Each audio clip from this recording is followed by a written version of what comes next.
e altre tecnologie di comunicazione, concede l'indulgenza plenaria nella forma stabilita dalla Chiesa.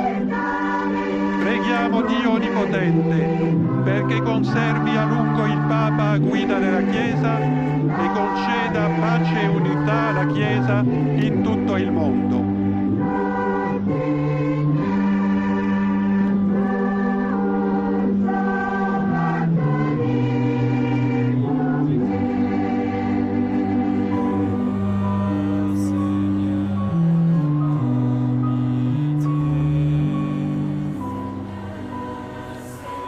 Sancti Apostoli Petrus et Paulus, decorum potestate autoritate confinimus, ipsi intercedat pro nobis ad Dominum.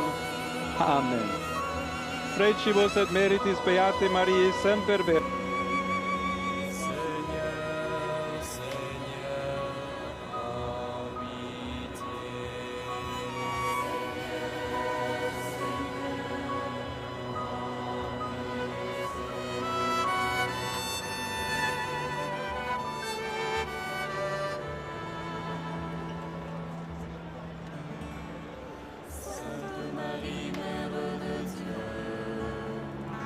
Saint Michel, Saint Gabriel et Saint